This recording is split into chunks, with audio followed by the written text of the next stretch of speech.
representação que eu faço do mundo externo, que é o pensamento. E é muito comum a gente saber, por exemplo, que uma pessoa que não consegue administrar o pensamento, ela pode ter problemas de comportamento, certo?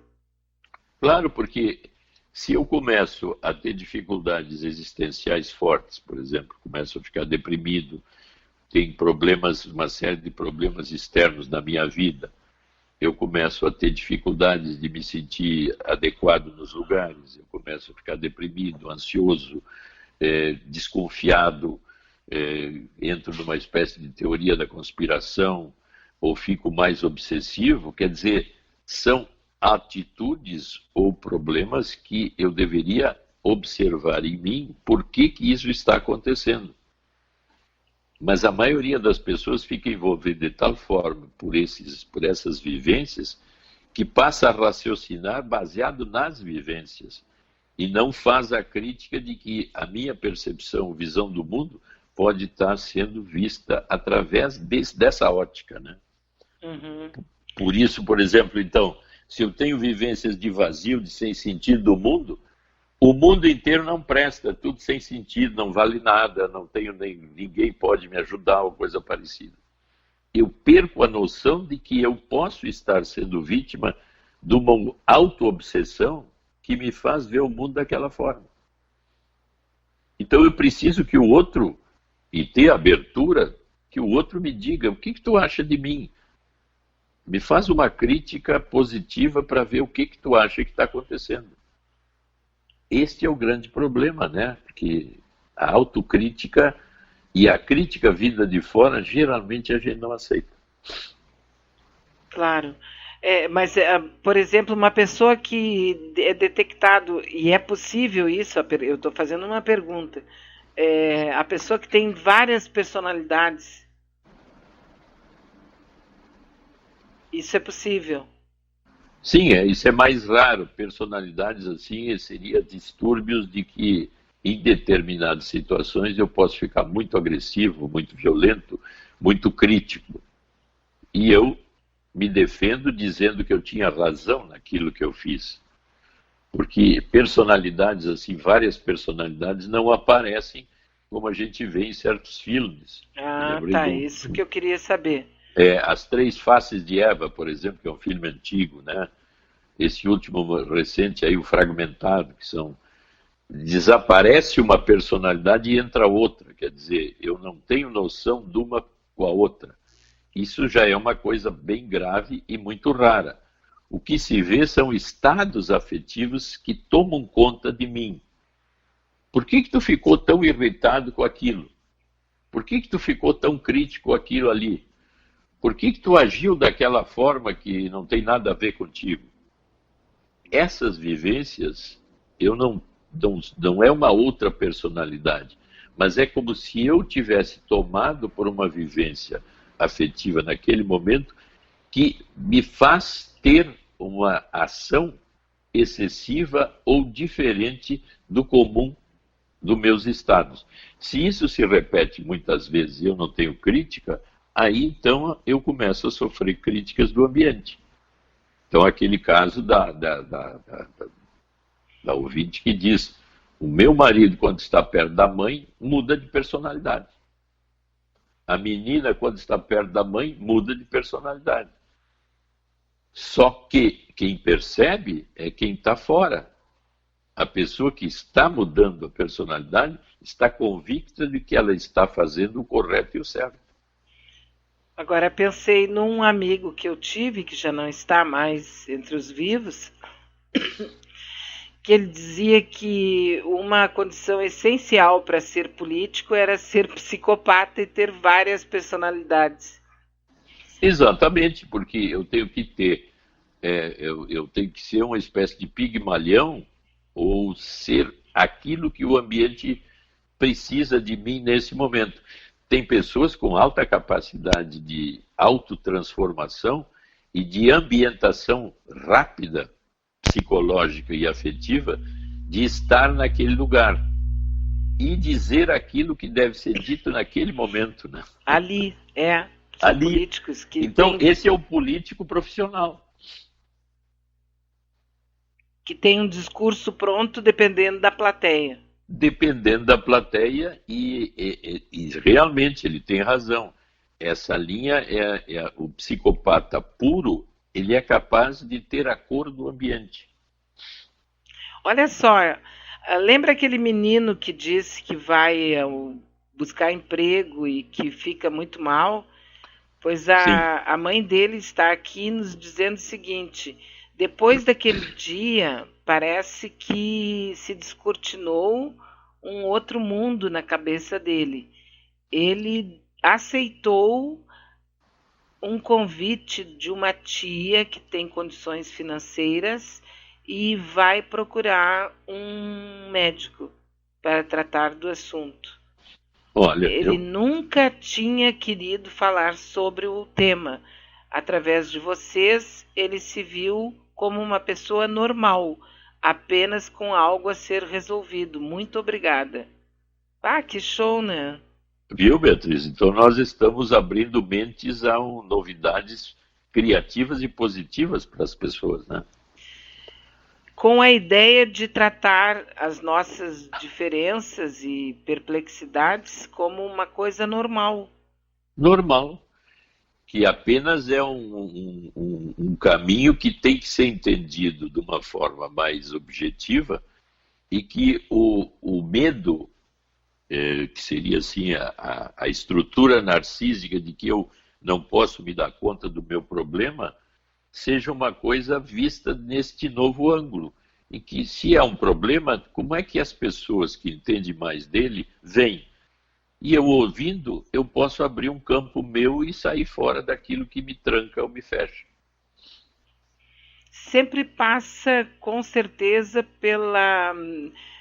Que é uma coisa, talvez, que a gente tenha maior dificuldade, que é a verbalização daquilo que nos Porque, angustia, vê bem, né? qualquer tipo de problema psicológico me gera insegurança. Insegurança me gera vergonha. Vergonha me gera dúvida. Então, eu fico trancado em afetos negativos, como a vergonha e a dúvida, e não consigo abrir certas portas internas que ventilariam o meu interior e me deixariam melhor e cada vez mais capaz de exercitar o que eu sou de criativo. Temos aqui uma outra amiga. Eu não falo o nome porque praticamente todas pedem para não dizer o nome. Então, Não, é sempre o amigo, né?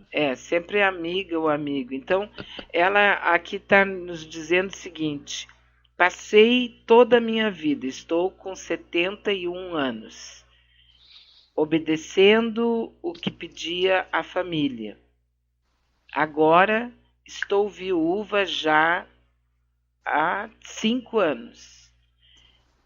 Só neste ano, Beatriz, Dr. Maia, eu comecei a fazer as coisas que eu quero fazer. Não deixei de ajudar os meus filhos, pois tenho uma condição econômica invejável. Mas já não permito que eles me digam aonde vou gastar o meu dinheiro, com quem, como e quanto.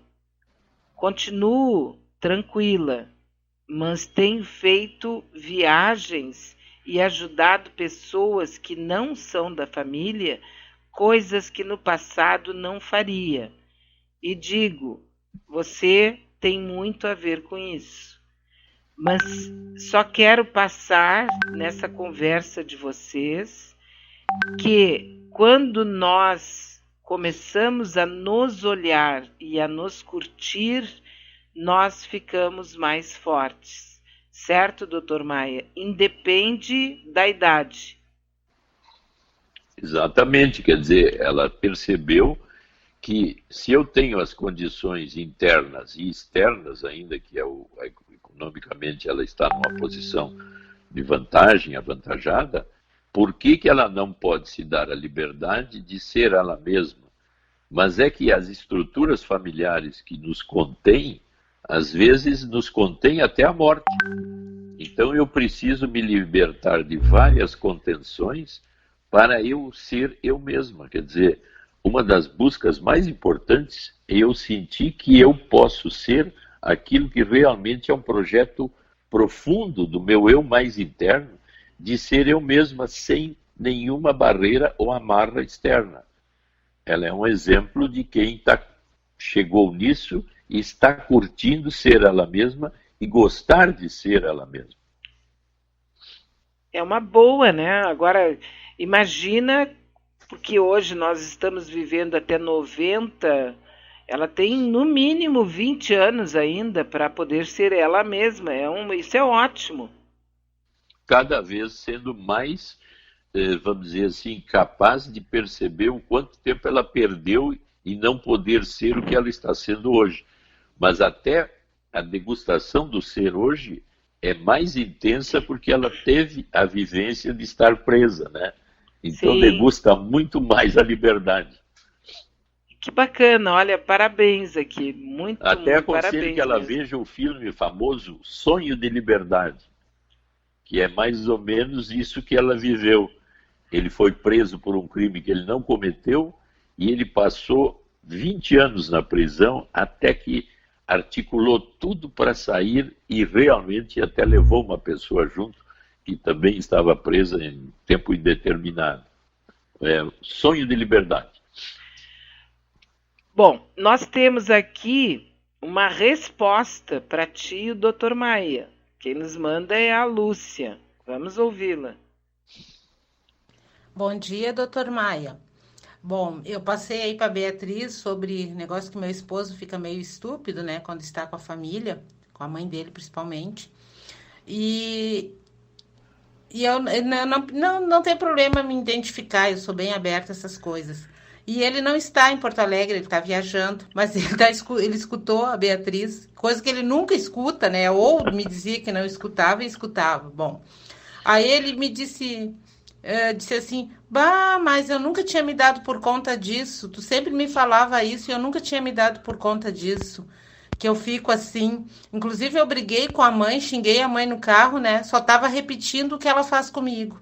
Então, quero deixar o meu depoimento aí, doutor Maia, que eu acho importantíssimo o senhor saber que realmente seu programa é maravilhoso aí junto com a Beatriz e faz a gente refletir. Ele é uma pessoa super dura, assim, difícil de lidar. Eu tô com ele porque eu adoro meu marido, né? Sou apaixonada por ele. E tenho muito orgulho dele, né? Porque eles passaram muito trabalho, coisa e tal, mas aí é outra história, senão fica muito longo aqui o texto. Mas para lhe dizer que é um princípio, não sei, me diga aí, é um princípio de reconhecimento dele, não? Ele me dizer isso, porque ele me ligou agora, escutei, só pode ter sido tu, isso que a Beatriz não disse o nome, né, e nem o senhor, só pode ter sido tu, né, mas tô repetindo o que a minha mãe faz, eu disse, tu repetiu a vida inteira isso comigo e com a tua filha, né, só que eu nunca deixei, né, doutor Maia, eu, sinceramente, assim, eu nunca me senti, nunca tive no sofrimento, assim, eu fico sofrida de ver ele com a família dele, né, mas comigo, eu não deixo ele crescer, não. Sabe? Ou eu deixo ele falando sozinho, taco um saltão nos pés, um batom e me vou pra rua. E deixo ele sozinho. Eu não fico sofrendo, não. Esse negócio de sofrer por homem não é comigo. Tá? Um abraço aí, doutor Maia. Muito obrigada. Alô? Veja só, né? Beatriz, aí deu para ver, assim, aí entra uma coisa assim que é bem importante, né? Como é importante tu poder ouvir algo fora da estrutura comum que te rodeia. E daí, então, essa vivência, vamos dizer, de uma terapia ou de um entendimento, até nem de terapia prolongada, mas de ir num lugar onde eu posso ser espontâneo com uma outra pessoa para pensar junto comigo sobre mim mesmo. Então, o fato dele ouvir isso gerou uma percepção, porque veio de fora, em que deu um insight interno. Puxa vida, é exatamente Sim. Isso que eu nunca tinha visto. Mas dentro da estrutura da família parece que há um preconceito e uma espécie de surdez psicológica. Eu não ouço e não acredito e não sinto que é assim. Mas quando eu estou lá e vejo num outro nível, com uma outra pessoa até desconhecida, eu posso ter insights interessantes como esse. Ótimo, né? Mas isso É porque essa distância que tu assume